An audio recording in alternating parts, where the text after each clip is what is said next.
Hello students, today I'll explain you chapter 5 of history and the name of this chapter is the Delhi Sultanate. As in your previous chapter, I'll explain you about the kings and kingdoms that emerged during the medieval period and that the Chola Empire is ruling over the certain part of India. But now in this chapter you will get to know which empire is ruling over the northern side. And the name of this empire which was ruling over the northern side of India is the Delhi Sultanate. And you will know about Delhi, that how it became the capital of India and who were the kings who ruled over Delhi and which dynasties ruled over Delhi during that time. So students, as I told you before also, that in the beginning of the medieval period, Rajputs are ruling over the northern part of India, and in Delhi the rule of Chahamanas or Chauhans was there, and the ruler of Delhi at that time was Prithviraj Chauhan. He is one of the most prominent Chauhan ruler of the dynasty. But now Muhammad Ghori, he is the ruler from Central Asia, have came to India, and what he want to expand his territory up to North India as well. And that is why he came into a conflict with Prithviraj Chauhan. He had a battle with him in 1191, and the name of this battle is First Battle of Tarain. But in this battle he defeated from Prithviraj Chauhan, and in the very next year in 1192 the second battle of Tarain held, and in this battle Muhammad Ghori defeated Prithviraj Chauhan, and by this defeat the rule of Chauhans came to an end in Delhi. The Turkish and the Afghan rule.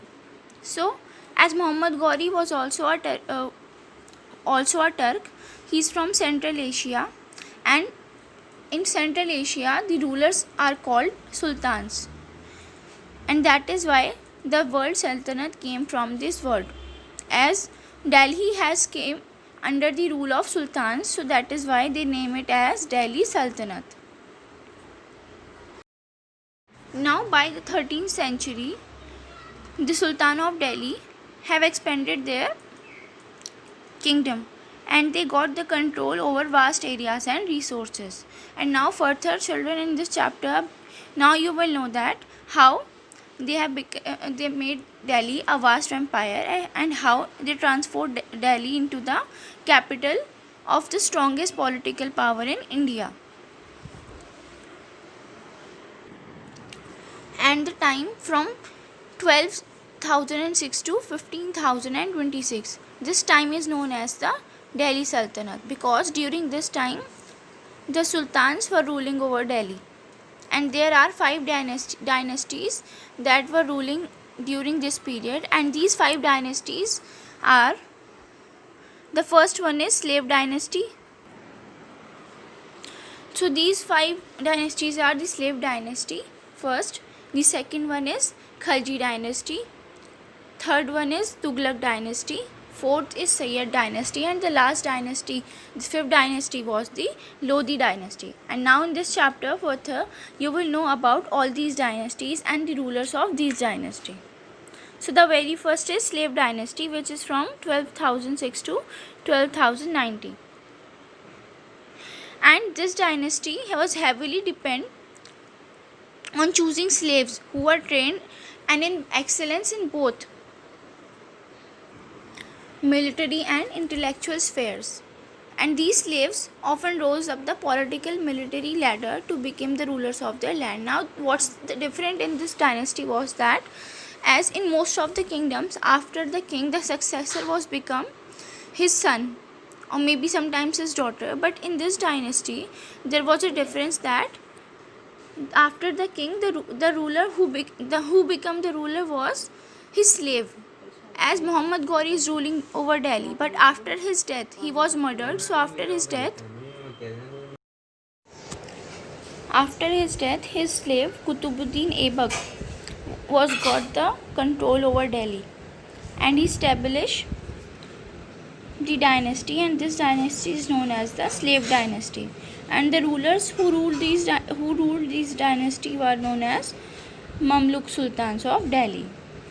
Now, Qutbuddin Aibak, the first ruler of slave dynasty.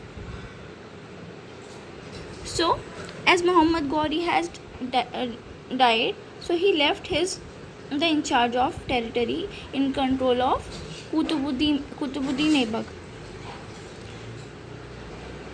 And Qutbuddin Aibak is said to be a very kind-hearted and generous person, and people of that time call him Lakh Baksh because it means giver of lakh. This is because he gave most of his wealth into the charity. Iltutmish, 12,011 to 12,036.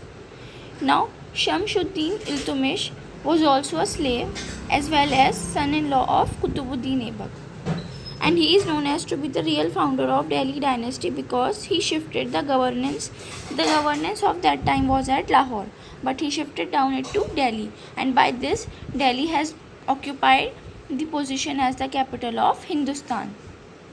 And he was successful in defeating most of his rebels, and he was a very successful ruler of that time. So while Iltutmish was ruling his empire, Mongols were under the leadership of Genghis Khan. Well, Mongol is the warrior tribes of Central Asia, and at that time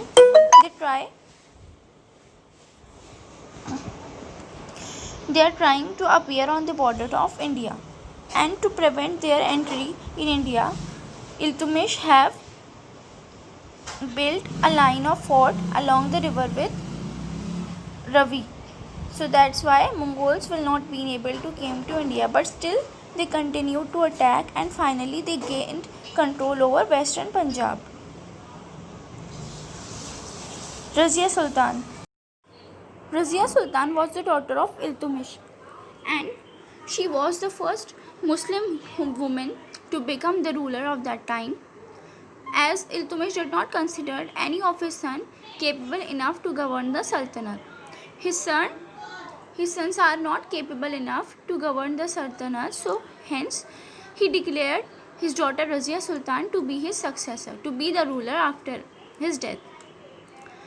And the time period when Razia Sultan ruled Delhi Sultanate was short, but there are a lot of problems that came as an obstacles for her, because the ministers of her court hate to take orders from a woman, and they did not like Razia for taking decisions without their consulting. So after that they plotted and deposed her. They plotted against her and they captured her, and in 1240, and soon afterwards she died. Nasiruddin Mahmud, 1246 to 1266. Well, after the death of Razia Sultan, Nasiruddin Mahmud became the ruler of Delhi Sultanate, but he was just a figurehead king. Means it was a king, but he still does not having any power or ability to have control over the Sultanate. And the real power was in the hand of his chief minister, Ghiyasuddin Balban. And after his death, Ghiyasuddin Balban was become the king. Ghiyasuddin Balban, 1266 to 1286. So Ghiyasuddin Balban was the last ruler of slave dynasty. After his death, the slave dynasty came to the end, and he said to be an important ruler of this dynasty, because during his rule the administration was become stronger and the army was trained to use new weapons, and by using new weapons it helped them to fight against the attack of the Mongols. And he died in 1287, and after his death this dynasty came to an end and the rule of Khalji dynasty was begun. So student, these all are the rulers of the slave dynasty. The first ruler was Qutbuddin Aibak, second Iltutmish, third Razia Sultan, then Nasiruddin Mahmud, and the last ruler is the Ghiyasuddin Balban. And after them the Khalji dynasty begins. Now Khalji dynasty, 1290 to 1320.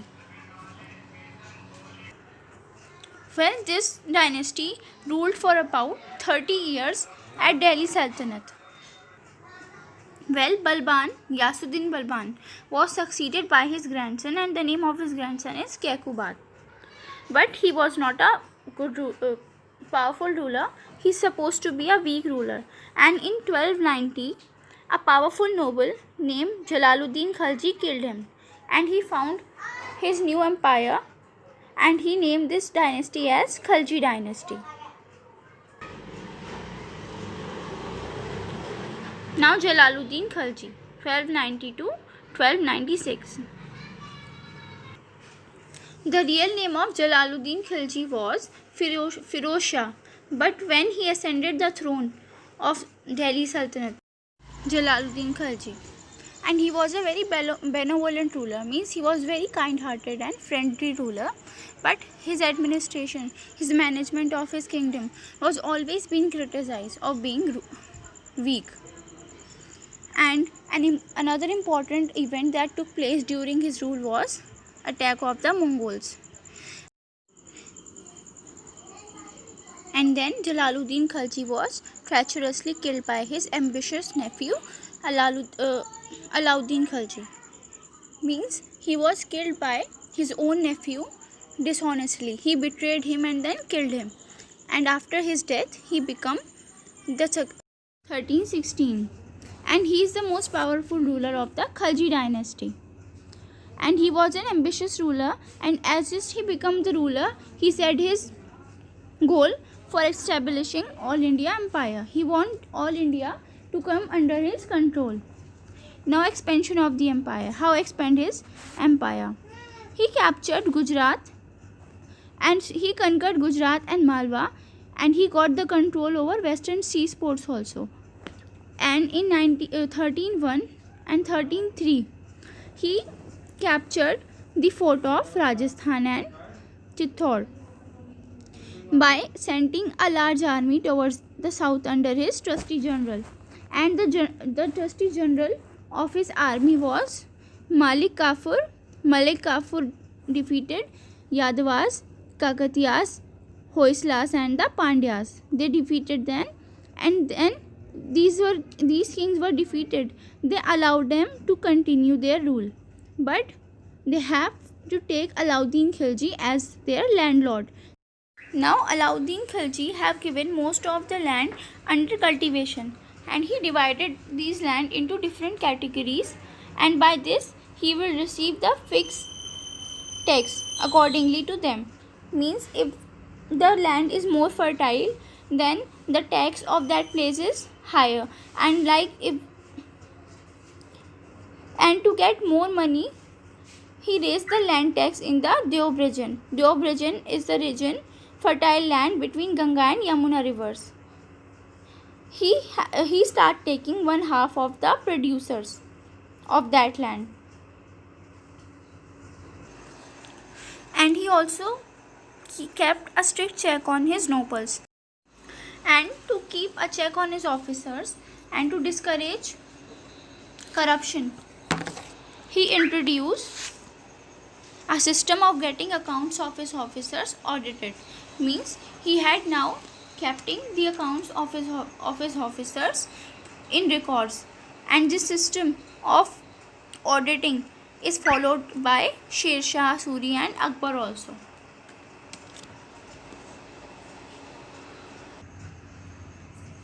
Market regulations. Alauddin Khilji was a far-sighted monarch. Means far-sighted means जो दूर की सोच रखते हैं, and that is why he was aware of the benefits of having fixed prices of things. He is very much concerned about the life of his soldiers as well as their income. So that is why he himself put a check on prices, so that his soldiers could live their life according to their income, and their expenditures would not become a burden on them. And he had established separate markets for separate goods, like food markets for grains, clothes, slaves, horses, cattle, and imported goods. He made separate markets for these items, and these markets were under constant supervigiance, and harsh punishments were given to those who cheated. The weight and balance of the merchants were constantly checked. Now in these markets were under the control of supervisions, and if someone did cheating in anything, they will get a very harsh punishment. And the weight and balance of things were checked very. Reforms in the army. Alauddin Khilji was being able to maintain a strong and large army, and he paid his soldiers in cash, and he also started branding the horses so that the replacement of the good horses from the weaker ones could be prevented. The Tughlaq dynasty, which ruled over 1320 to 1414. So after the death of Alauddin Khilji, a war of succession broke out, and the last Khilji ruler was Khusro Malik. The last ruler of the Khilji dynasty was Khusro Malik, and in 1320 he was killed by Ghazi Malik. Ghazi Malik was his governor, and after his death, Ghazi Malik ascended the throne of Delhi Sultanate, and he took the title of Ghaziuddin Tughlaq, and that's how he founded this dynasty, Tughlaq dynasty.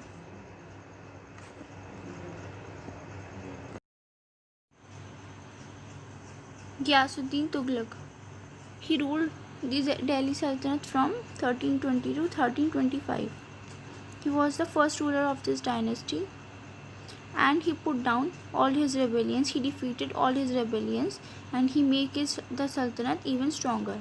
And then he succeeded by his son Jona Khan, and then he took the title of Muhammad bin Tughlaq.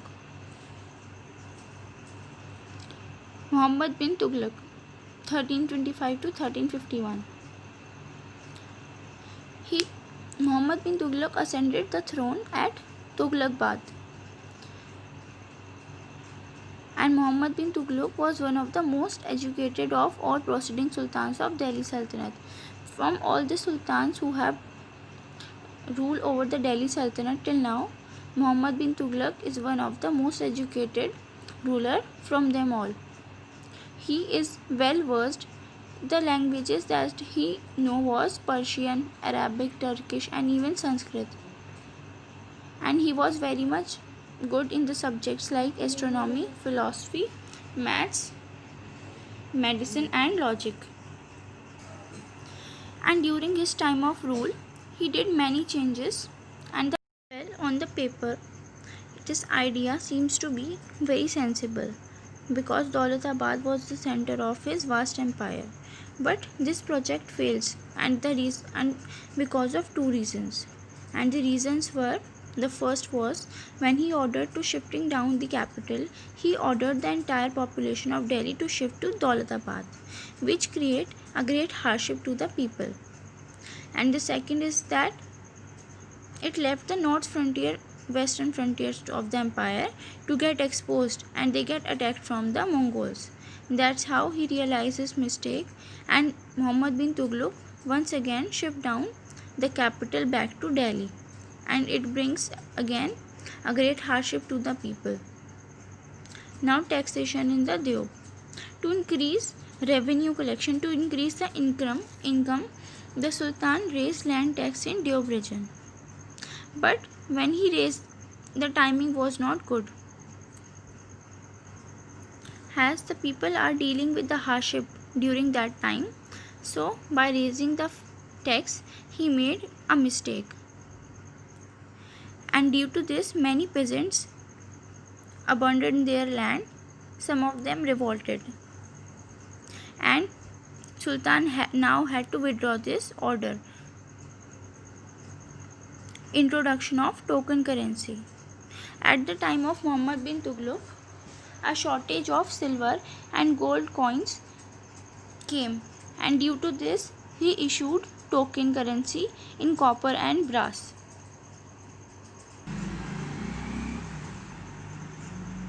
So as he introduced the token currency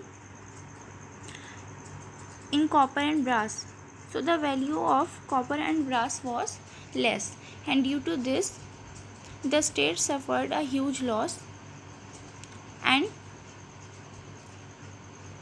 that's why the sultan was forced to cancel the token coins, and after that he exchanged these coins from gold and silver coins. Khorasan expedition. So Khorasan was a place in Central Asia, and to expand his empire, Muhammad bin Tughlaq decided to conquer Khorasan, and for that he raised a large army, and he spent a lot of money on weapons and other supplements that they are going to use in their war. And in order to encourage the soldiers, he also given them 1 year's salary in advance. But the expedition have to be withdrawn because the difficulty that his army was facing at that land was unbearable, and due to this he recreated soldiers. He replaces his soldiers to new ones, and these new soldiers disbanded this expedition. Now Firoz Shah Tughlaq, he ruled from 1351 to 1388. He was the successor of Muhammad bin Tughlaq. He made sure that, and after his death the Tughlaq dynasty was lasted for another 26 years only, because none of his successor was capable enough to prevent the collapse of the Sultanate. Now the invasion of Timur, 1398.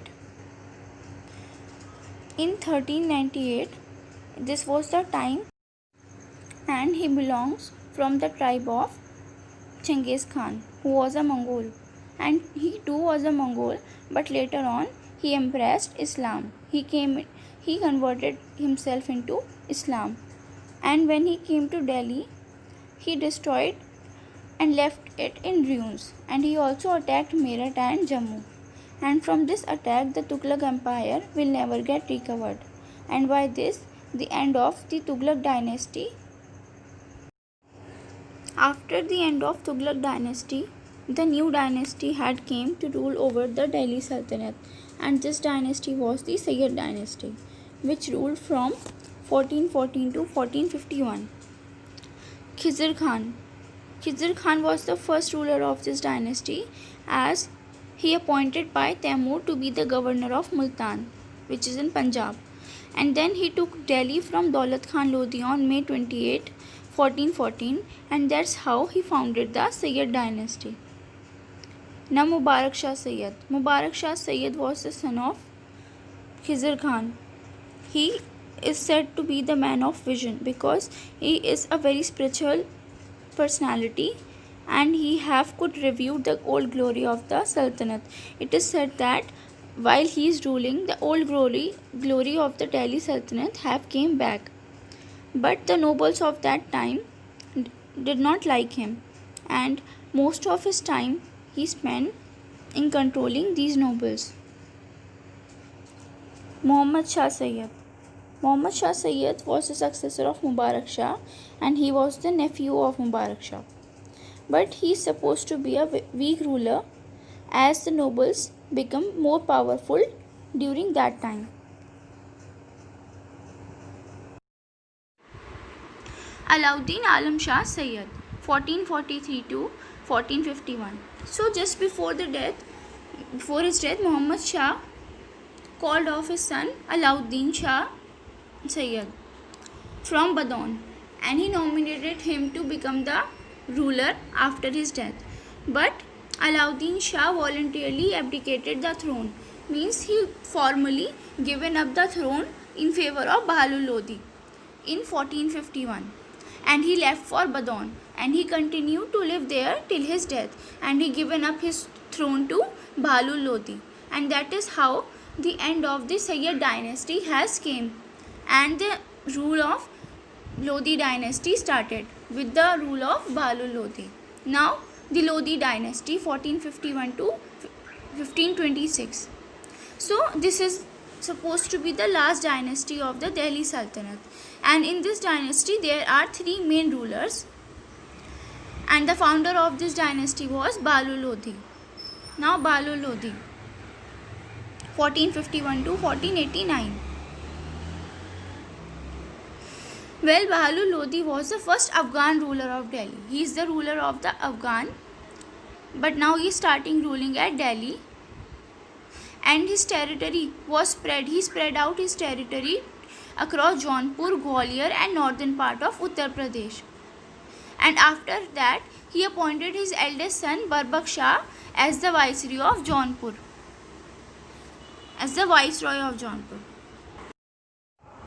He made his son Barbak Shah as the governor of Jaunpur. Now Sikandar Lodi 1489 to 1517. Sikandar Lodi is a better known ruler of Lodi dynasty because under his rule the Sultanate extended from Punjab to Bihar, and he also encouraged trade and income during that time, and he shifted down the capital of the Sultanate from Delhi to Agra. Now Ibrahim Lodi 1517 to 1526. Ibrahim Lodi is the successor of Sikandar Lodi, and the Afghan rulers were against him. The nobles of that time, Afghan nobles, were totally against him, but Ibrahim Lodi defeated them. And to prevent these kind of revolts in future, he replaced the senior nobles and governors from the younger ones. And he also displaced nobles who conspired with Babur. Some nobles from his court has conspired with Babur. They plotted against him with Babur, and they overthrew him in the first battle of Panipat, which he had with Babur in 1526. And Babur was the first ruler of the case study downfall of the Sultanate, major causes. So student, in this case study you will know that how the Delhi Sultanate came to the end and what are the major causes behind it. So here are some common factors which brought the end of the Sultanate rule. The first one is that most of the rulers were non-tolerant towards non-Muslims. It means that the rulers of Delhi Sultanate were Muslims, and they are non-tolerant toward non-Muslims. And many rulers of that time like Nasiruddin Mahmud and Firoz Shah Tughlaq were not strong enough, and they are having corrupt and opportunist nobles who manipulate them and make them unpopular. And due to this, the common people lost their loyalty towards these sultans. Now the Ikta system. Ikta system is a system in which a king collects revenue tax from common people, and at that time Ikta is supposed to be a land. The territories and states of that place were divided into Iktas, and each Ikta have their governor, and this governor is known as Iktadas, and their responsibility was to collect the taxes from common people. And as king had given them the permission to collect the tax, they start taking the advantage of this thing, and they start taking the tax in corrupt manner, and by this Ikta system is also become a major cause of the downfall of Sultanate. So these all three are the major causes behind the downfall, but in spite of them there was another important and the most major cause behind the downfall of the Sultanate, and this major cause was the invasion of Timur. Because when he invaded Delhi, the Sultanate was become weak due to the weak rulers of that time, and these rulers were not capable enough to face Timur, and that is why he destroyed city which came in the way of Delhi, and he also destroyed and ruined Delhi as well. That is why it is the major cause of the downfall of the Sultanate. And by this the Delhi Sultanate had came to the end. But however the Sultanate was ended, but still it is one of the most important as well as powerful kingdom of Indian history, because this period witnesses so many developments like in economy, in culture, military, and even centralized administration. And this economy also showed a rapid growth in architecture, literature, and music, in which both Hindus and Muslims contributed. So, students, this is all about the the Delhi Sultanate. I hope you'll got all this, but now you have to read this chapter by yourself also.